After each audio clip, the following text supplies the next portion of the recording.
Esses dias eu estava orando e a minha oração foi uma oração de entrega pela metade.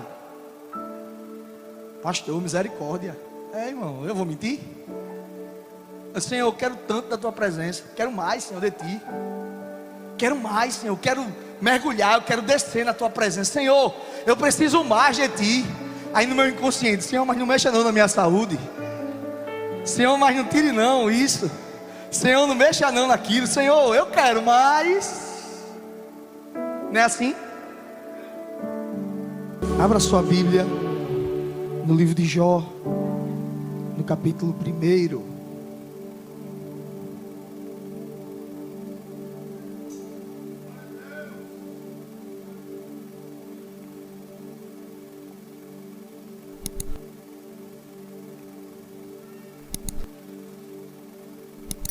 Na versão ACF, por gentileza. A partir do versículo 20.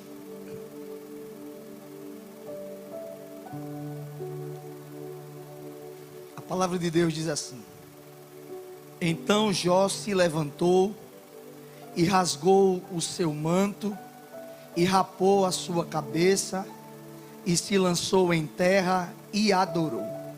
E disse: Nu saí do ventre da minha mãe, e nu tornarei para lá. O Senhor deu, e o Senhor o tomou. Bendito seja o nome do Senhor. Em tudo isto, Jó não pecou, nem atribuiu a Deus falta alguma. Pai bendito, nós estamos aqui em tua presença, e nós queremos te pedir, Senhor, continua falando ao nosso coração, continua falando a nossa vida. Nós queremos ouvir a tua voz nesse lugar, e queremos glorificar ao teu nome em todo o tempo. É assim que nós oramos e já te agradecemos em nome de Jesus, e todos dizem: irmãos, introdutoriamente eu queria fazer algumas considerações acerca desta palavra que acabamos de ler. Quando nós olhamos para a vida de Jó, diante dos acontecimentos que sobrevieram à vida dele, nós vamos ver algumas observações que o texto mesmo nos mostra. A Bíblia vai dizer que Jó era um homem rico. Jó era um homem que possuía não apenas riquezas financeiras. Porque quando nós costumamos olhar para alguém e dizer que aquele homem é próspero, nós olhamos muitas vezes apenas para o que é visível aos olhos. Principalmente em tempos de redes sociais, onde aquilo que se posta é aquilo que quer se mostrar, e é aquilo que quer levar a entender a quem está vendo alguma coisa. Mas quando nós olhamos para a vida de Jó, nós vemos que Jó era um homem de Deus. Jó era um homem que possuía riquezas financeiras. Jó era um homem que possuía gados, que tinha funcionários à sua disposição, que a sua vida estava bem, que espiritualmente também era um homem que buscava a Deus, que era um homem que oferecia aquilo que ele tinha ao Senhor.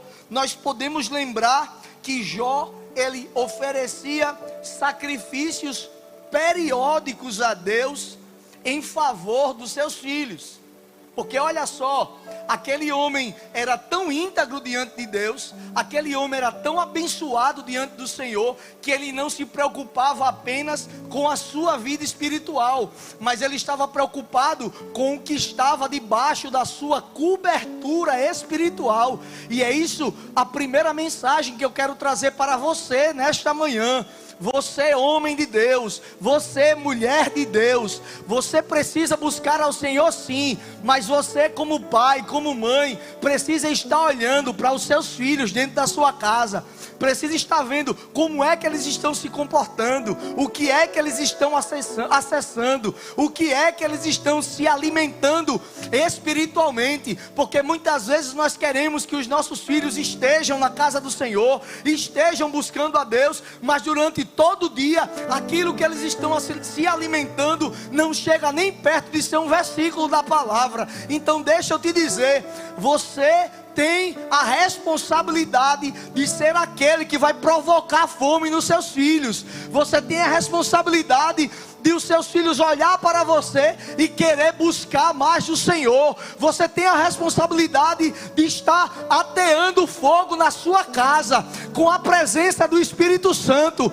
Você é o primeiro a chamar a sua família e dizer: vamos aqui nos reunir, fazer uma escola bíblica aqui dentro de casa, um culto doméstico aqui dentro de casa, porque eu sei que quando a gente se levantar em oração, as distrações, aquilo que está fora, será muito mais difícil de entrar na minha e na sua casa, porque quando você coloca a sua família como um jardim cercado e cuidado pela presença do Espírito Santo de Deus, as brechas diminuem.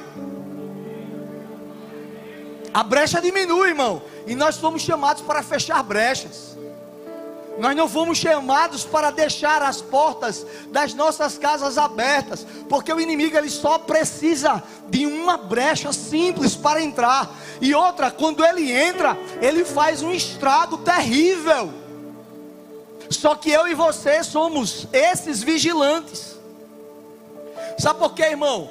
O reino espiritual, ele é muito mais real do que a gente imagina. A Bíblia vai dizer que sobre a nossa volta, ao nosso redor, existem anjos do Senhor nos guardando, mas ao derredor está o inimigo como um leão, procurando só uma brecha para poder destruir. Olha o estrago que alguém como o leão pode fazer. Mas eu, dentro da minha casa, eu preciso estar vigilante para a minha casa estar em paz. Sabe qual tem sido o nosso problema de hoje? Nós queremos dar. Eu tiro o peso da minha ausência com coisas. Tome, filhinho. Tome, querida. Esposa amada. Tome. Receba. Quando você está distante. Qual o problema de se afastar? É porque você deixa o lugar desguarnecido. Só que Jó não. Jó era presente. Jó orava. Jó sacrificava. Sabe o que eu acho lindo? É porque Jó, ele sabia utilizar os seus bens da melhor forma possível. Como assim, pastor? É porque ele tinha animais à sua disposição. E se você olha os animais, você vai entender que dos animais ele podia tirar recursos para si. Ele poderia colocar animais para arar a terra. Ele poderia levar animais para levar algo em algum lugar. Ele poderia, do fruto do animal, ele vender, ele tirar o leite, ele extrair da sua carne. Mas ele pegava daquilo que poderia ser benefício para ele e ofertava ao Senhor. Porque tem coisa que para nós parece perda, mas que é para a glória de Deus. Porque tudo que você oferece ao Senhor nunca vai ser perda. Tudo aquilo que você oferece ao Senhor nunca vai ser lançado fora. Porque deixa eu dizer algo a você nessa manhã. O Senhor, Ele tem visto o meu e o teu sacrifício quando é verdadeiro diante do altar. Não está sendo tempo perdido quando você decide durante a sua semana sair da sua casa, que é até distante, e você vem a uma igreja a oferecer um sacrifício de adoração ao Senhor. Ele está contemplando, Ele está vendo e Ele está agindo ao meu e ao seu favor.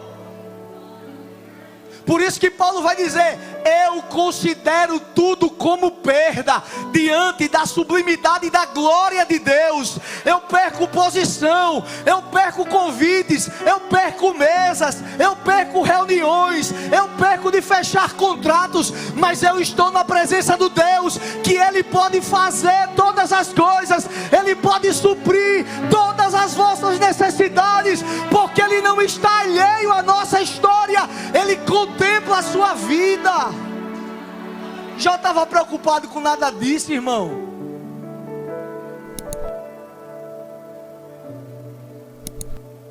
Tem um hino que diz: eu só quero adorar, por isso estou aqui. E se eu não adorar, falta algo em mim. Eu jamais saberei porque me escolheu. Mais de uma coisa eu sei: tudo que eu tenho Ele me deu.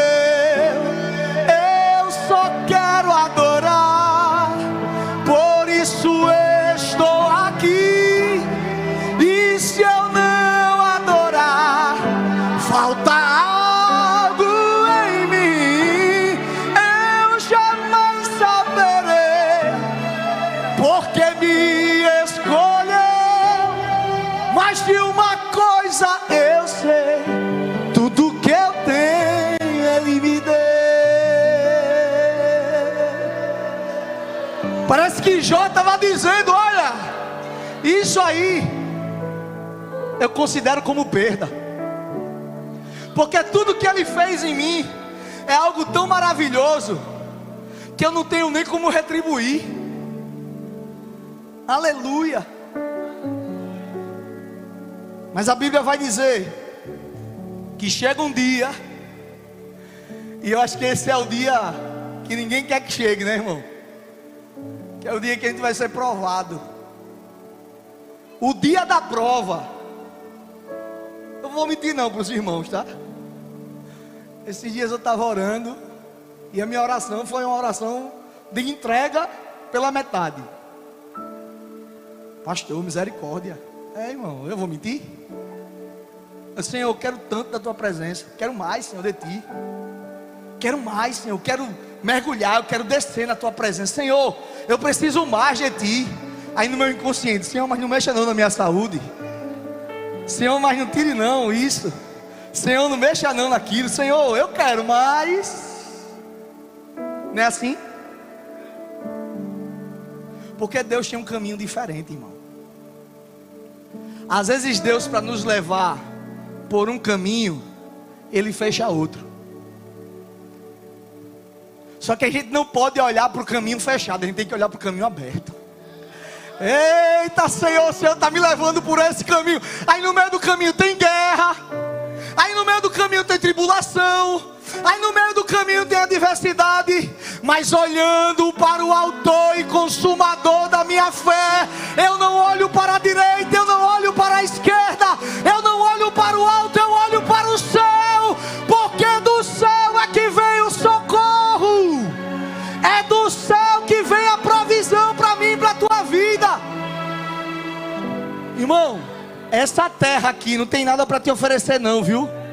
O que tem para te oferecer é o céu. É por isso que quando você olha para o céu e você está no deserto, cai chuva. Você não entendeu? É por isso que quando você está no deserto e você olha para o céu, vem chuva. Mas às vezes a chuva só serviu para molhar um pouquinho. É porque Ele dá na conta-gota às vezes. É porque tem momento na nossa vida que não vai ser na abundância não, vai ser na dor. Mas na dor Ele também está. Ele está na bonança, irmão. Tá, não é pecado não, tem dinheiro, tá tudo bem, tá com a saúde boa. Não é sinônimo não, viu? Às vezes a gente coloca como sinônimo de que tá tudo errado, é porque está fora da presença. Ou tá tudo certo, eita, aquele homem é abençoado. Não, tem nada a ver. Porque Deus tem seus caminhos para nos levar. Mas chega um dia que Deus dá testemunho da vida de Jó para Satanás. Aí Satanás diz: Ele tem tudo mesmo, né? É rico, tem família, tem bens, prosperidade, está tudo certo. É por isso que ele te adora. É por isso também. Só falta ele dizer: se fosse eu faria a mesma coisa, né? Aí Deus fala: tá certo, eu vou te provar que ele é o que eu falei. Eu vou provar. Pode tirar tudo, só não toque na vida dele. Deixa eu dizer uma coisa para você. Deus, ele te conhece. Deus, ele sabe até onde você aguenta. Tem momentos que a gente diz: Senhor, eu não aguento mais. Aí o Senhor vem sobre a nossa vida e derrama de uma porção renovada do Espírito Santo. E diz: você vai mais além. Sabe por quê?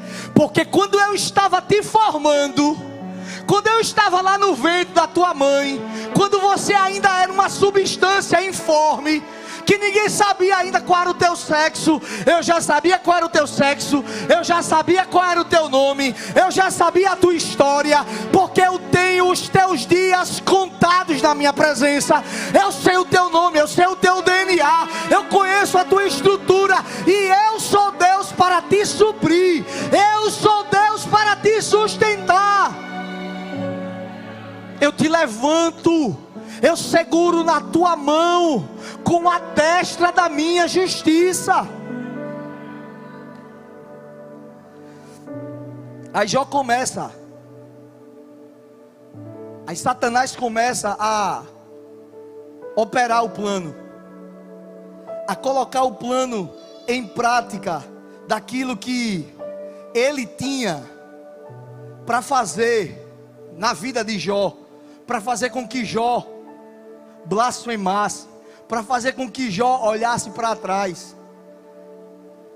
E a primeira coisa, eu vou falar sobre 4 pontos e encerramos. E a primeira coisa que Satanás quer destruir, e ele começa a destruir na vida de Jó, são os seus bens. E é interessante que a primeira coisa que Satanás toca foi nos bens de Jó, nos seus animais.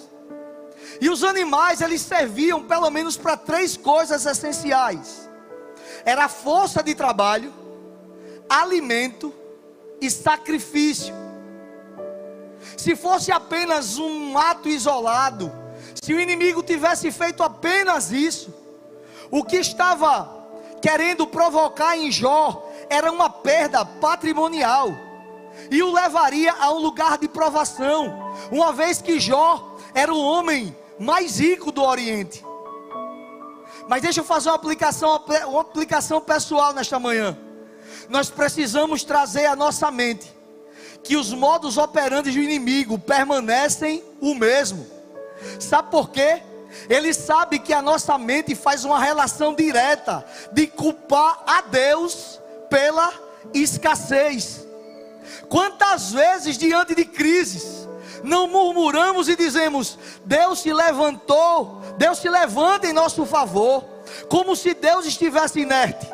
Mas Jó diz: nu eu saí do ventre da minha mãe, e nu tornarei para lá. Sabe qual é a resposta de Jó diante de uma situação de escassez? Ele olha e diz: quando eu saí do ventre da minha mãe, eu saí nu, eu não tinha nada. Deus é quem me deu tudo, foi Deus quem abriu as portas, foi Deus quem proveu sobre a minha vida. Se Ele tomou agora, bendito seja o nome santo do Senhor.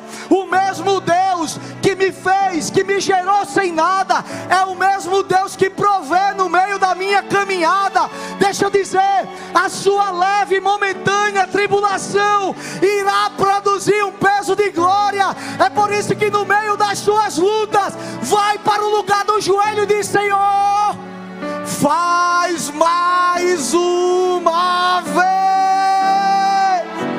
provê mais uma vez, envia o pão mais uma vez.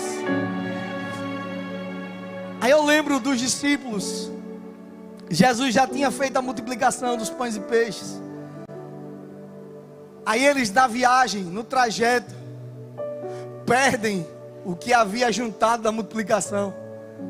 Aí Jesus fala para eles e diz para eles: cuidado com o fermento dos fariseus. Aí os discípulos: eita, Jesus está falando do pão. Aí Jesus olha para eles: amados, será que vocês não viram a quantidade de pães e peixes que eu multipliquei? Será que eu não posso fazer mais uma vez? Na primeira multiplicação dos pães, ele multiplicou de 5 pães e 2 peixinhos, sopraram 12 cestos cheios. Sabe o que eu acho lindo? É porque tinham 12 discípulos, e eles iniciaram com cestos vazios. Estou sem nada, está vazio, Senhor, o cesto. Aí Jesus: graças te dou, Pai. Graças te dou, Pai. Multiplicou, alimentou, e quando voltou, eu fico imaginando Jesus na frente e os 12 discípulos perfilados, com 12 cestos cheios. No saí do ventre da minha mãe, Ele pode fazer superabundar. Está preocupado por quê? Não cesse a tua adoração por conta da privação financeira. Irmão, vá buscar, Ele tem para fazer mais. Ele pode abrir uma porta. Ele é especialista em abrir portas. Mas Ele também quer tocar na nossa família. Jó tinha 10 filhos. E dentro do relato bíblico vemos que existia uma unidade entre eles. Mas de uma só vez o inimigo destruiu o bem mais importante, que é a família. Por quê, pastor? Porque a família é a base de tudo. Quando nós temos uma família forte no Senhor, as perdas ficam do lado de fora, mas dentro existe algo inabalável que me dá força para levantar. Porque na unidade dentro da família, Deus ordena a sua bênção. É por isso que a casa precisa estar sendo vigiada de perto, precisa ter a sua vigilância. A sua casa precisa ser um lugar de retorno depois de dias difíceis. Aí o inimigo, ele quer agora, já destruiu a provisão, agora eu destruo o fruto que foi gerado entre você, homem do lar, sacerdote, e entre você, fiel ajudadora. Tem coisas que o inimigo está querendo destruir, e o que ele vai fazer é lançar coisas para estragar, para destruir a base familiar. E a base familiar bem alicerçada está na figura do pai e da mãe. O que o inimigo estava lançando era uma dor irreparável, era uma dor que eles não conseguiriam até prosseguir. Então, existem situações que o inimigo vai querer lançar dentro da sua casa, que vai tirar as tuas forças de oração. Porque uma coisa é você não comer o que você quer, mas tem comida. Uma coisa é você escolher uma refeição, mas o seu corpo aguenta. Principalmente eu. Se eu ficar sem comer durante alguns dias, vai ser bom para mim. Fazer um jejum forçado.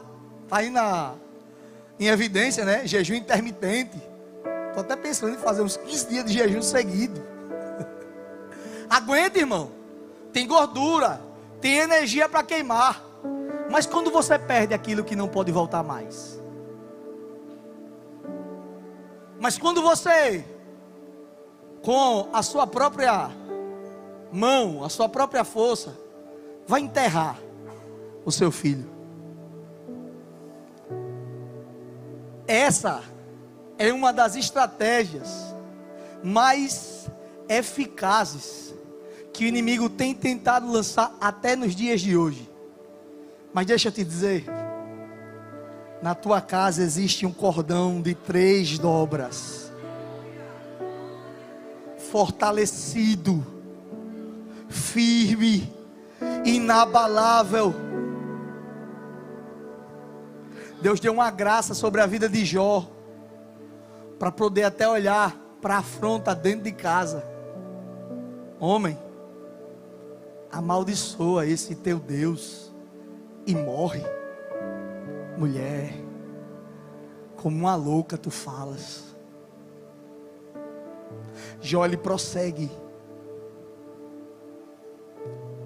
Outra estratégia que o inimigo se utiliza, ele quer tocar na nossa saúde. Sabe por quê? Porque quando o nível da dor é grande, a única coisa que você quer estar é livre da dor. A dor muitas vezes toma a centralidade da nossa oração. Quando existe um entorno que necessita de cuidado, quando a cura não vem, será que essa é a brecha para a blasfêmia que o inimigo tanto almejava?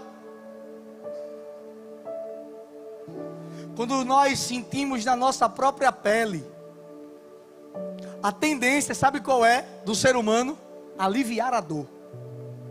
Tem uma colega que ela passou por um problema de saúde. Ela tinha endometriose, ela tinha muitos cistos, e ela sentia dores absurdas. E ela falando que queria tirar tudo, arrancar tudo, porque ela queria viver livre dessa dor.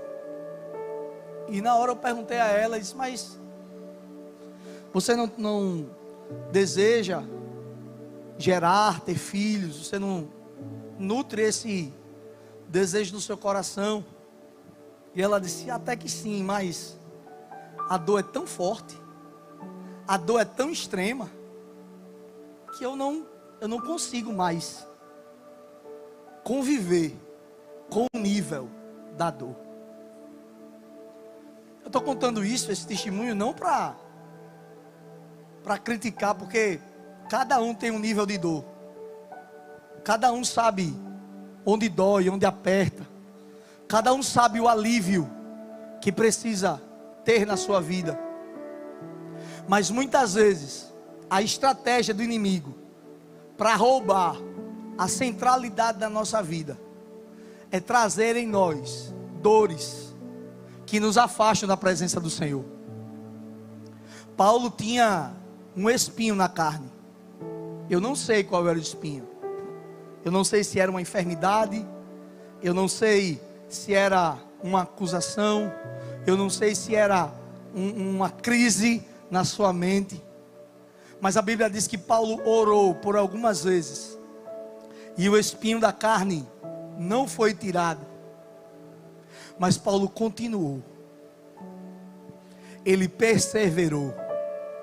Ele continuou a sua adoração.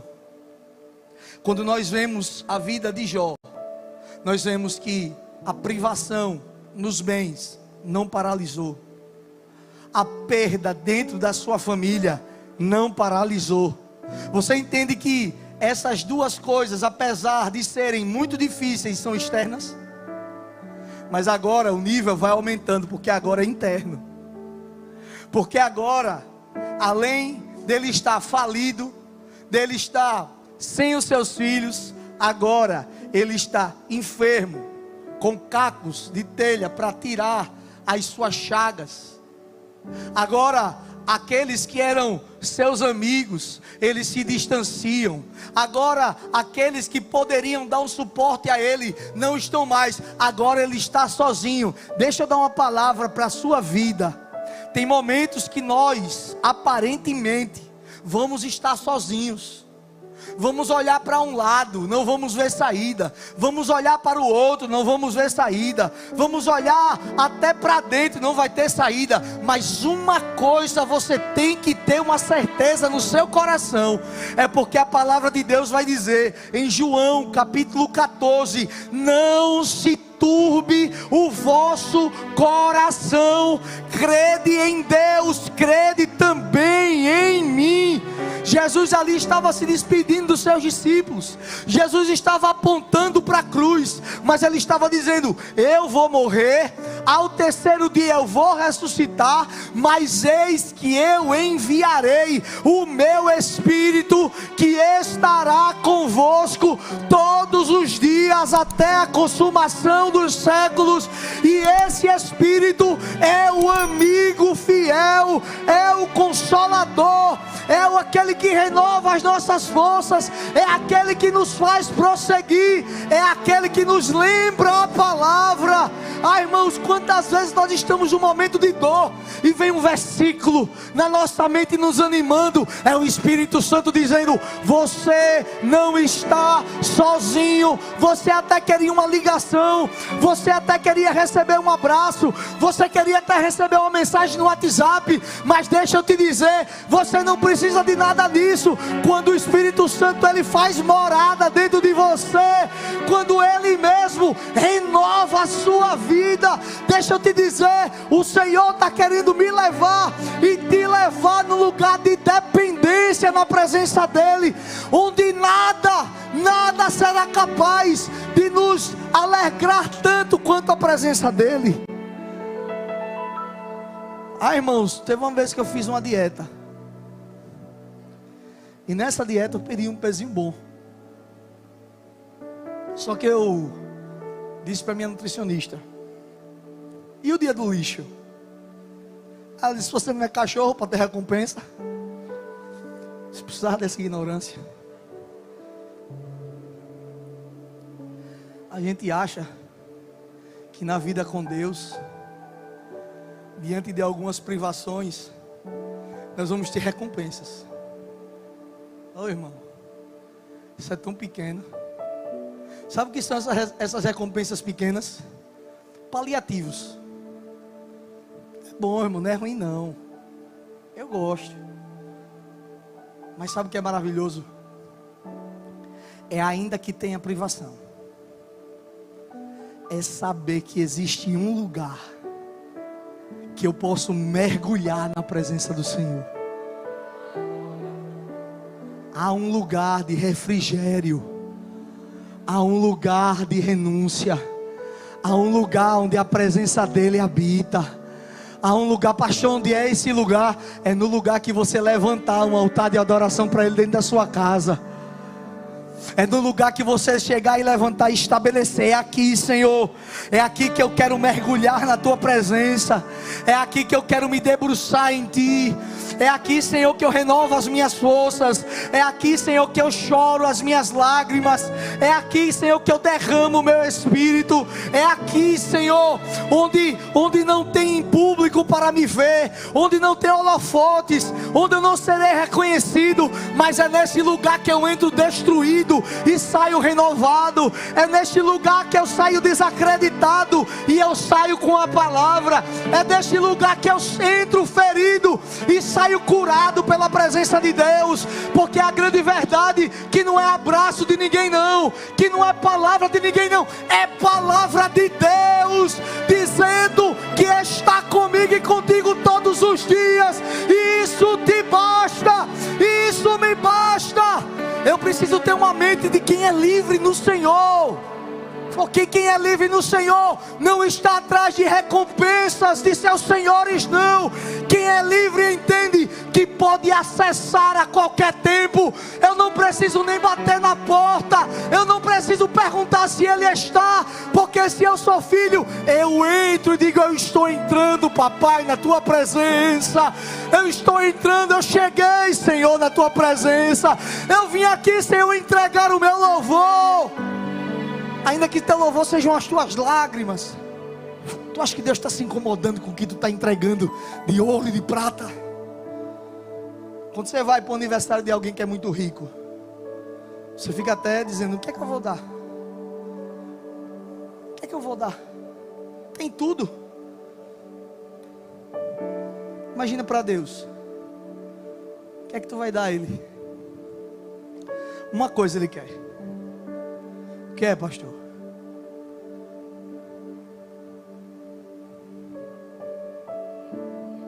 É só isso. Mas eu não já sou dele? É. Só que a gente foge dele. Nós somos dele.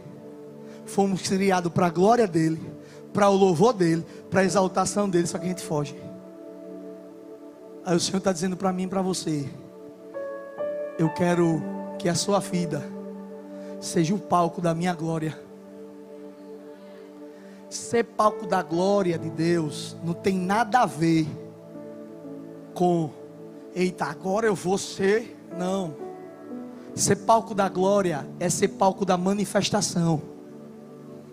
É das pessoas poderem olhar para você e não enxergar o que você tem, mas enxergar o que você carrega. O que é que você carrega? É tão ruim quando você chega num lugar que a pessoa só vive de futilidade. Mas é tão maravilhoso quando alguém entra num lugar e carrega a presença do Senhor. Aí você identifica: eita, vai ali um homem de Deus. Eita, vai ali uma mulher de Deus. Por quê? Não sei, mas tem um brilho diferente. Mas carrega uma essência diferente. Aí quando a pessoa abre a boca para falar, aí começa a contar dos feitos maravilhosos do Senhor. Aí começa a falar daquilo que Deus operou. Aí começa a falar do nome de Jesus. E começa a dar glória ao nome de Jesus. Aí agora a pessoa já sumiu. Agora quem apareceu é a presença de Jesus. Porque quando eu carrego a glória, quem tem que aparecer é Ele. É o nome dEle que é glorificado. É o nome dEle que é engrandecido. Não são os meus feitos. Não são as minhas condecorações, não é a minha armadura, é me despir para que a glória dele apareça, para que o nome dele seja engrandecido na minha e na tua vida. Aleluia. E para finalizar, ele toca, ele quer tocar, sabe em quê? Na tua adoração. A primeira coisa que o inimigo tocou foi nos animais. E eu comecei a falar isso no primeiro tópico. Mas os animais eram usados para sacrificar ao Senhor. Era com esses sacrifícios que Jó apresentava seus filhos a Deus, pedindo que os perdoasse de seus pecados. Sabe por que o inimigo ele quer tocar na sua adoração a Deus? Porque ele sabe que quando você adora, não existe perda. É no lugar da adoração que você é renovado. É no lugar da adoração que somos fortalecidos. É no lugar da adoração que sacrificamos no altar o nosso eu e nos submetemos à vontade do Senhor. Mas sabe o que eu acho lindo? Jó não tinha mais o que sacrificar. E agora ele está sacrificando a sua própria vida. E como isso acontece, pastor? Quando eu tenho todos os motivos para falar algo e eu me calo. Quando eu tenho todos os motivos para não orar, mas oro. Quando tenho todos os motivos para ir embora, mas eu fico. Quando eu tenho todos os motivos para murmurar, mas eu bendigo ao nome do Senhor. Porque Jó foi capaz de falar no meio de tudo aquilo: porque eu sei que o meu Redentor vive, e que por fim se levantará sobre a terra, e depois de consumir da minha pele, contudo ainda em minha carne eu verei a Deus. Agora o sacrifício não são os animais, agora o sacrifício não é a minha renda, agora o sacrifício não é a minha família, o sacrifício agora sou eu. Oh Espírito Santo, nós te amamos, porque o Senhor não aceita sacrifício de homens, porque o Senhor não aceita que o próprio homem seja morto em sacrifício. Irmãos, eu não sei se foi intencional ou não, porque na hermenêutica tem uma regra clara. Eu não posso interpretar um texto isolado, como se naquele contexto o personagem tivesse conhecimento da história completa. Mas olhando para a história de Jó, a Bíblia não faz menção de que Deus revelou a ele algo profético acerca de Cristo. Porém, a palavra redentor, em sua forma em hebraica, aparece também no livro de Ruth, quando fala em Boaz como seu parente remidor, e que ali apresentava a figura de Cristo. De uma coisa eu sei: quem não abre mão desse lugar de adoração, recebe porções do Senhor. Eu não sei o que foi que Isaías viu no momento da sua maior dor, quando ele viu o Senhor assentado no alto e sublime trono, num tempo de maior incerteza, porque ele não sabia como seria o governo dali para frente. Mas de uma coisa nós sabemos, é que Isaías se colocou diante de Deus dizendo: envia-me a mim. E a partir dali Isaías começou a ser um profeta messiânico. Deixa eu te dizer, nos tempos das suas maiores crises, eu quero profetizar que você vai ver o seu Redentor se levantando. Eu quero profetizar que não haverá apenas restituição, porque a restituição Deus dá, Deus faz, Deus tem nas suas riquezas, nos seus celeiros, nos seus cofres. Ele pode distribuir no tempo que Ele quiser. Mas eu quero declarar que no maior nível da sua dor, você vai olhar para os céus e você vai ter a certeza: eu sei que o meu Redentor vive, e que Ele está se levantando, e que Ele está se levantando. Ele está trabalhando na tua dor, Ele está trabalhando na tua história, Ele está trabalhando na tua essência. Ele está te colocando de joelho para ver, para ver, para ver. Você não pediu para ver? Então veja. Você não pediu para ter mais? Então receba. Você não quer mais? Então busque mais. Você não quer? Então se coloca na presença dEle. Existe mais Deus, existe mais Deus. Fique de pé em nome de Jesus, que eu quero orar para finalizar. Existe mais Deus,